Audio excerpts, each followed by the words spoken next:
Un saludo especial y cordial a todos los estudiantes del curso de Derecho Ambiental, hoy 30 de octubre de 2020. Esta es la clase correspondiente al día de hoy.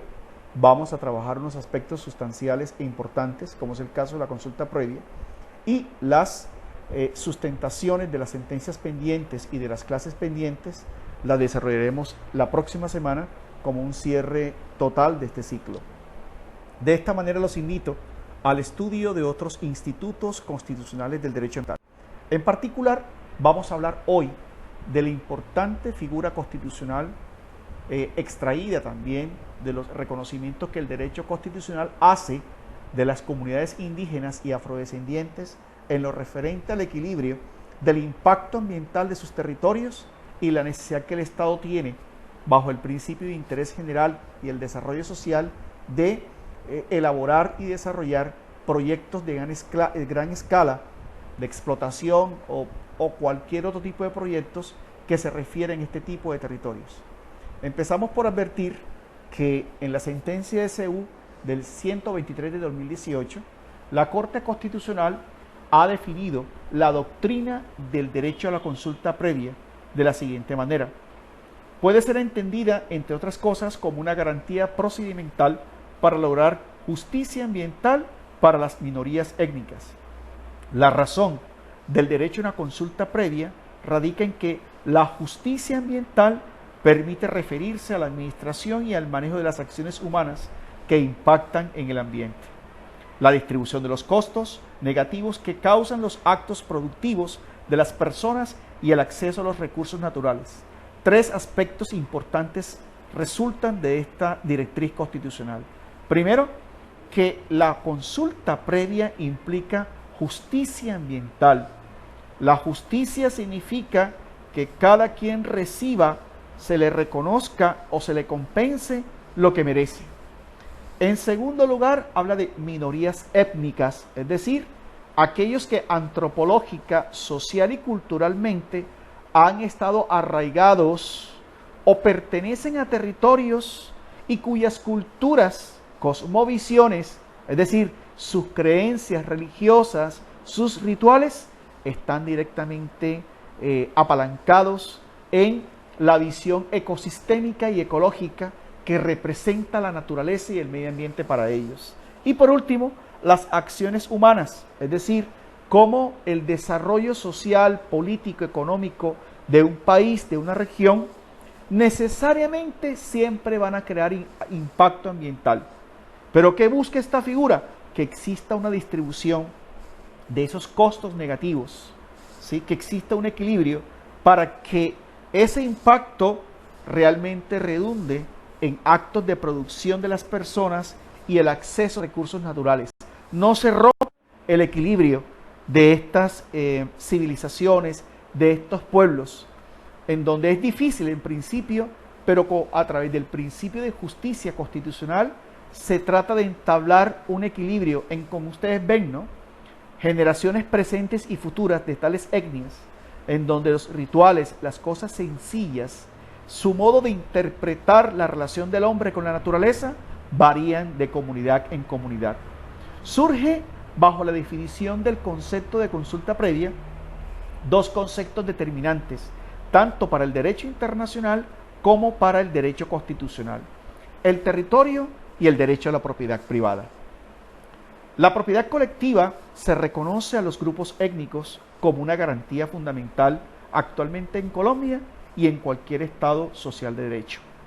Básicamente lo que implica la propiedad colectiva es que, a su vez, el reconocimiento de una propiedad colectiva a este tipo de pueblos o de razas o de raizales implica a su vez el reconocimiento a la autonomía, a la autodeterminación y especialmente la integridad y la identidad étnica y cultural y su abastecimiento económico, lo que significa que mientras se garantice el equilibrio de los derechos mencionados, habrá una supervivencia de estos pueblos.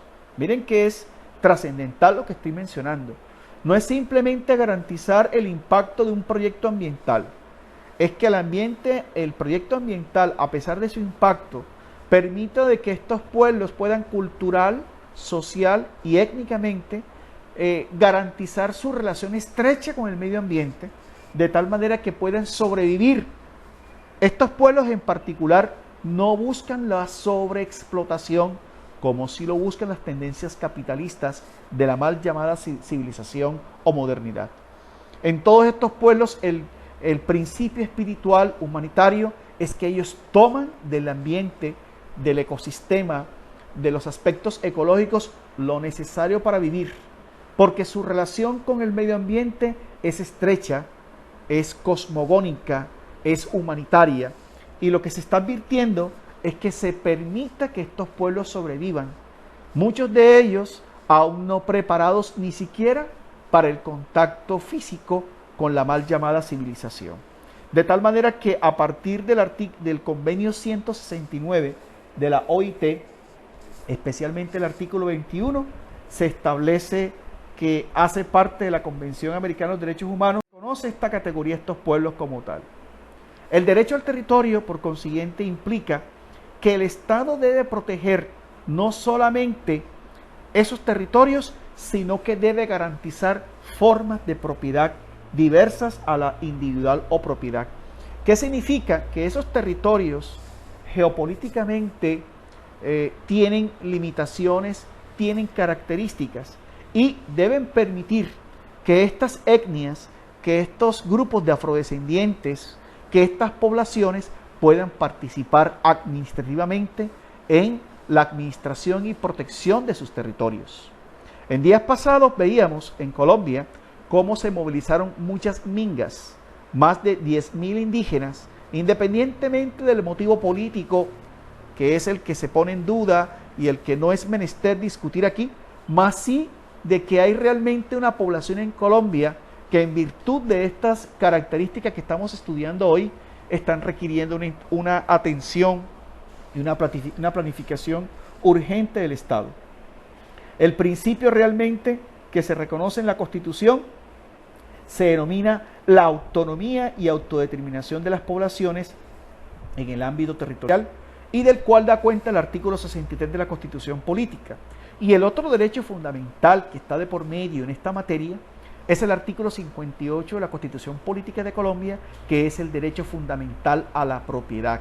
En Colombia prima la propiedad privada, pero también se reconoce la propiedad colectiva, especialmente en relación con este tipo de poblaciones, porque los indígenas, los afrodescendientes, desde el punto de vista antropológico, cultural, fueron las primeras civilizaciones.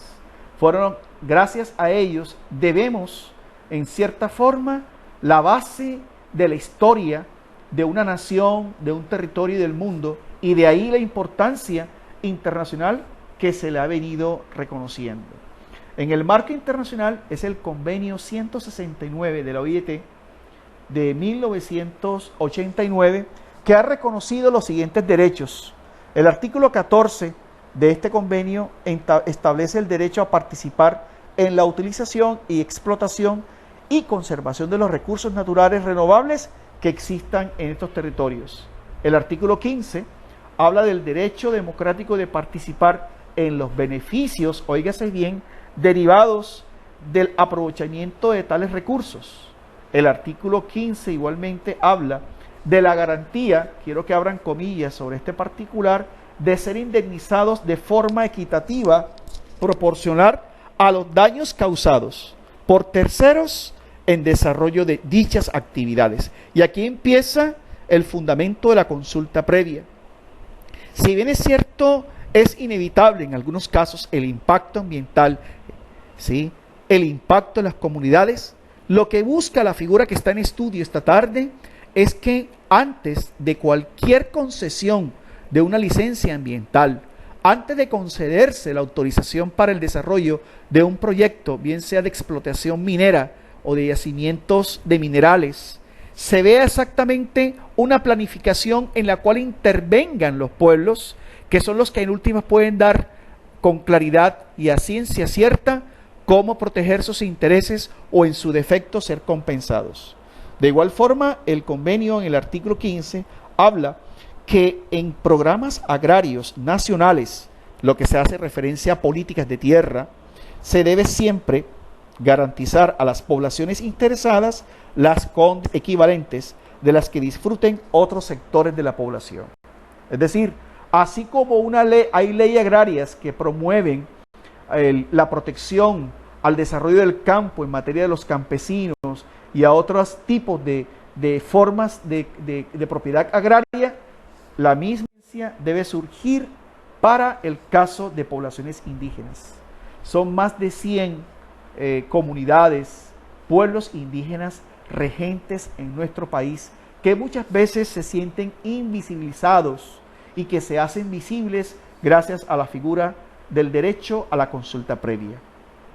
La sentencia T-236 de 2016 pasa a señalar que la consulta previa se desprende, como ya lo advertimos, del derecho a la libre determinación de los pueblos contenida en el artículo 7º de la Constitución Política de Colombia.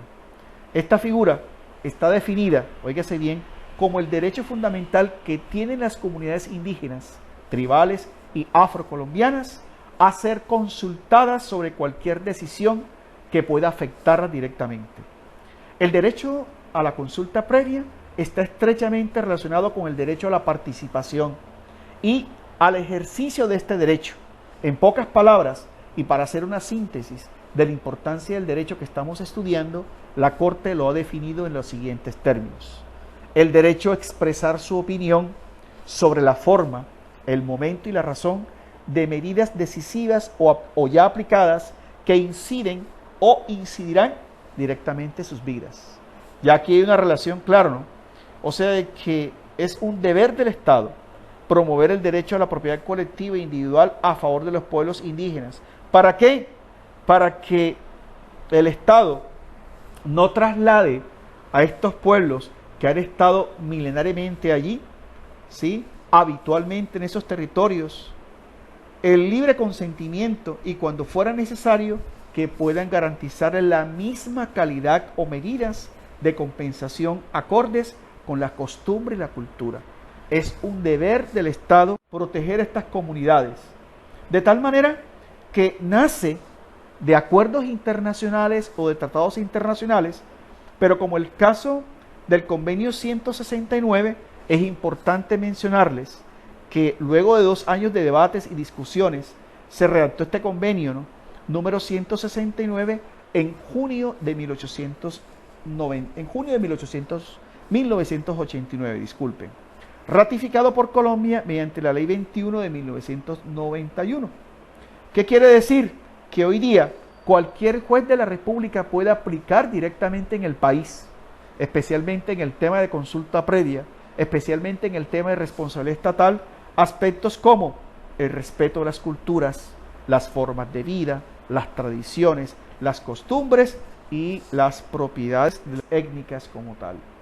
La Corte Interamericana de Derechos Humanos, a la cual Colombia también se obliga en las resultas de sus sentencias, también aclara lo siguiente: esto ya tiene que ver con derecho internacional que impacta directamente, en virtud de los artículos 93 y 94 de la Constitución, al sistema jurídico colombiano. Las decisiones de la Corte Interamericana de Derechos Humanos son obligatorias para el Estado colombiano. ¿Qué dice la Corte Interamericana?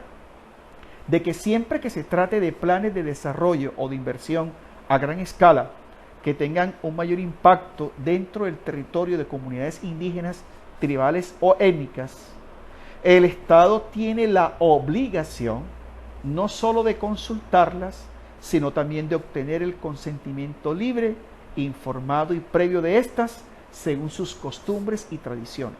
Oigan bien, todo proceso de impacto ambiental y desarrollo debe consultar per se a las comunidades, pero esta consulta tiene un tinte democrático, tiene un tinte de corresponsabilidad tanto del Estado, de quienes intervienen esas comunidades o esos territorios, como de los propios indígenas. Más aún, esto tiene que estar determinado sobre el concepto de buena fe. El artículo 21, oiga bien, de este convenio internacional y es lo que quiero hacer especial claridad, no prohíbe la emisión de licencias ambientales, ¿sí? Pero sí advierte que las licencias ambientales de exploración y explotación de recursos naturales en territorios indígenas y tribales que no cuenten con el prerequisito de consulta previa deberán y deben estar violentando derechos fundamentales. Por eso, todo proyecto de desarrollo, cualquiera que sea su naturaleza, debe llevar a cabo siempre en los territorios ocupados tradicionalmente por este tipo de civilizaciones o de pueblos, un análisis de cómo van a compartir razonablemente sus beneficios con ellas y cómo van a ser las evaluaciones previas a ese impacto ambiental que se pretende desarrollar. Hubo un caso del pueblo indígena Quichua de Sarayacú en el Ecuador, como comenta la Corte Interamericana de Derechos Humanos, ¿no? Y por no haber el Estado desarrollado este proceso constitucional estatal, se declaró la responsabilidad internacional del Estado por violación al derecho de propiedad comunal. Es decir, por no haber garantizado adecuadamente su derecho a la consulta previa, el Estado ordenó, la Corte Constitucional, la Corte Interamericana ordenó que como garantía de no repetición, en el eventual caso que se hicieran actividades a proyectos de exploración o extracción de recursos naturales o planes de inversión o de desarrollo de cualquier otra índole que impliquen potencialmente afectaciones al territorio de Sarayacú, debían siempre preservar la cosmovisión, es decir, la relación que estos pueblos ancestral, antropológica y culturalmente tienen con las nociones ecosistémicas y ecológicas. Para un indígena, el concepto de tierra, para un indígena, tomar el alimento de la naturaleza para sobrevivir implican conceptos espirituales, culturales profundos que se transmiten de generaciones a otras.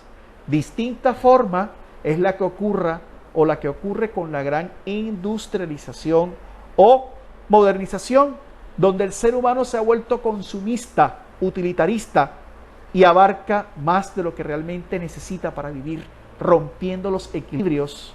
Recuerden de las visiones antropocéntricas, biocéntricas o ecocéntricas o ecológico-céntricas que ha abordado la Corte Constitucional.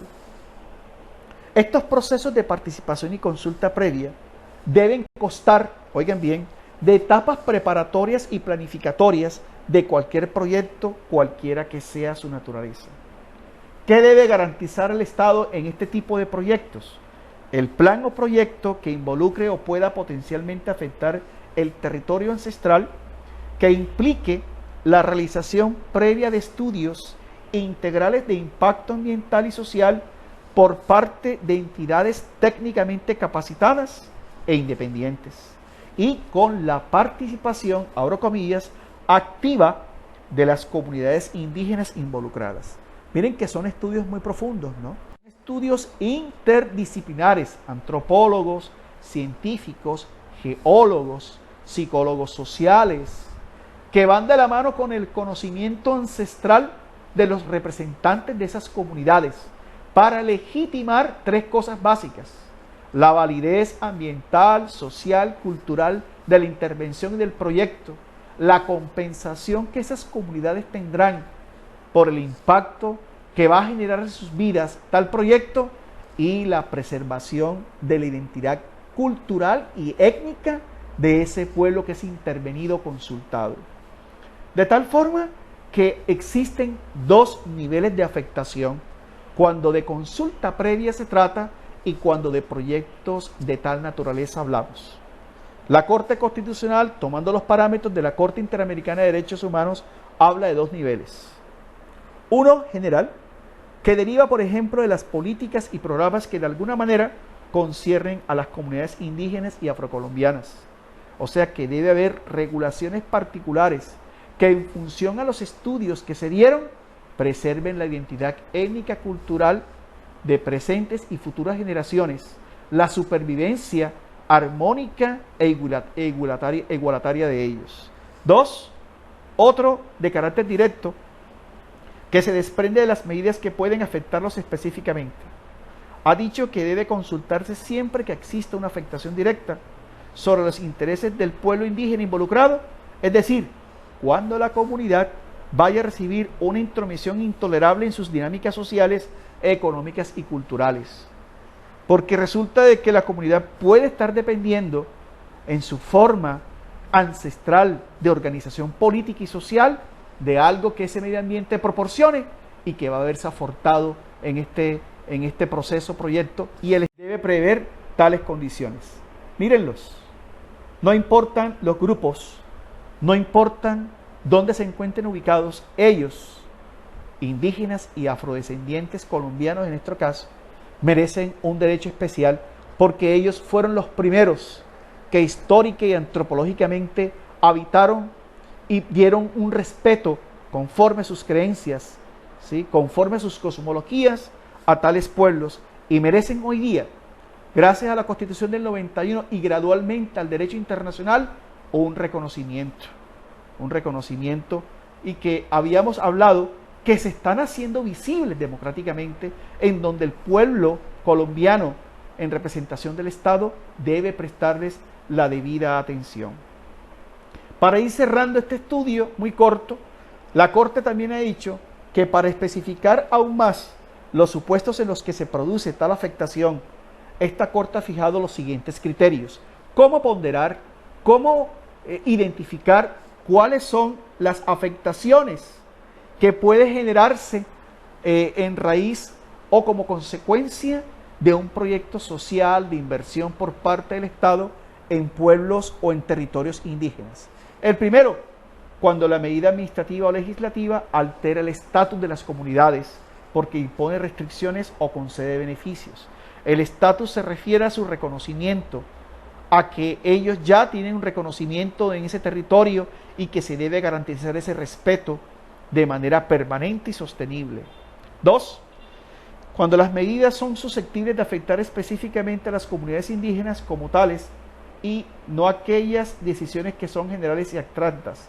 No se puede hacer un proyecto que perjudique histórica, en presente y generacionalmente a futuro, los derechos que ya han conquistado estas comunidades.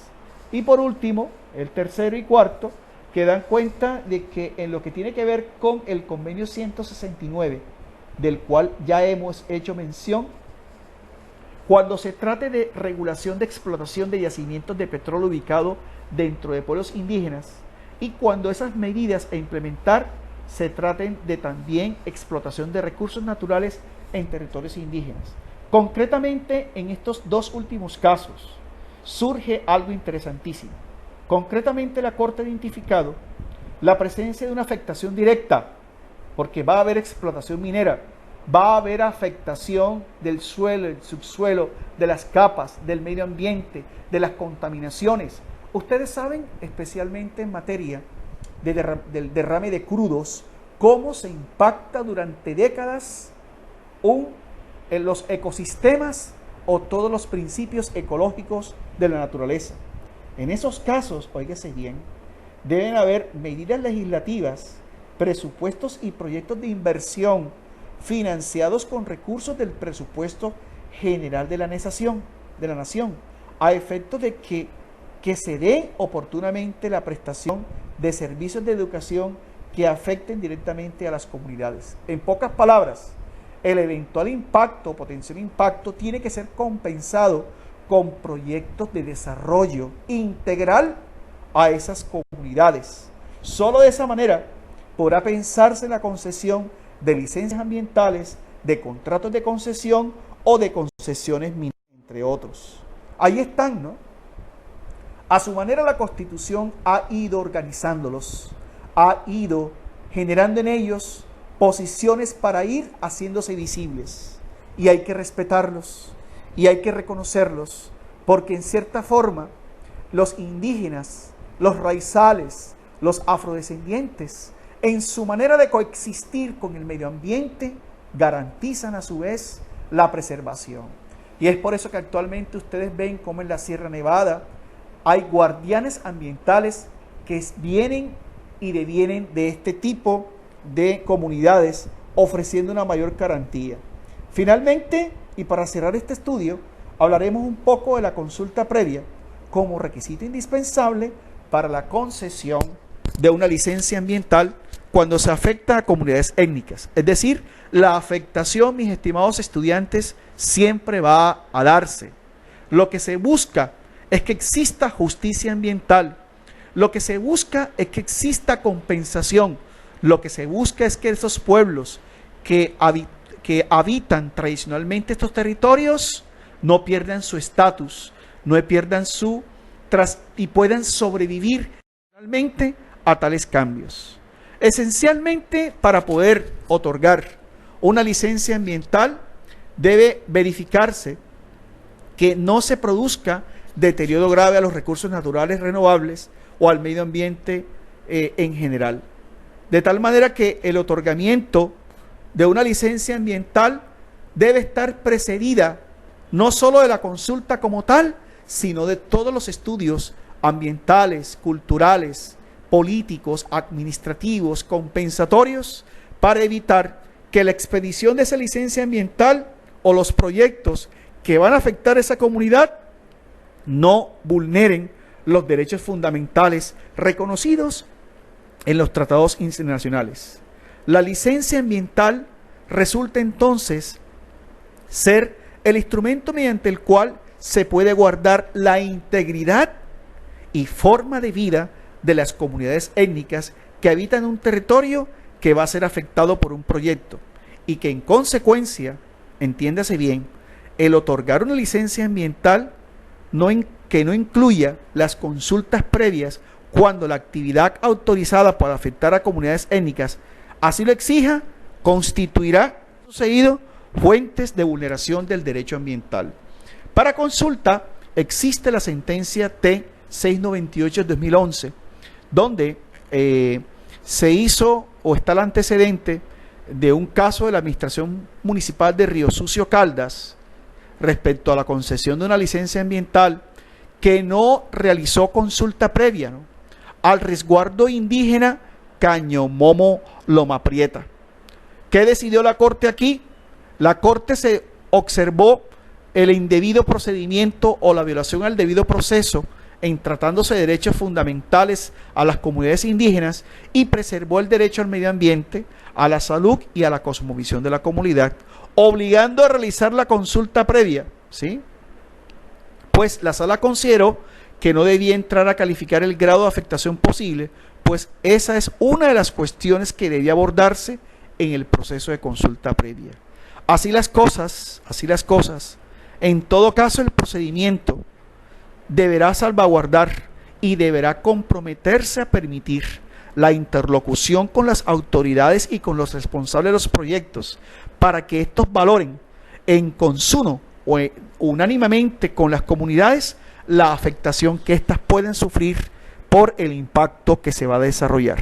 Así, de esta manera, la Corte ordenó la protección a los habitantes del resguardo indígena Cañomomo Loma Prieta, porque dicho examen, de esa manera, solamente se podrá preservar este tipo de derechos. Finalmente, la sentencia T 376 hablan del mismo alcance en lo que concierne a la protección del espacio público para el impacto de los consejos comunitarios de la comunidad negra comunera del gobierno rural de La Boquilla en Cartagena. Estimados estudiantes, de esta manera cerramos con bastante claridad este estudio sobre consulta previa y quedo al pendiente de cualquier inquietud que puedan hacerme a mi correo institucional jreynolds@cuc.edu.co o dentro del chat que tenemos para este curso. Nos vemos entonces el próximo viernes con las tareas pendientes, las sentencias, las clases y el estudio de esto para hacer una evaluación integral. Por su atención, muchísimas gracias. Que tengan un resto de día colmado de bendiciones. Muy amables.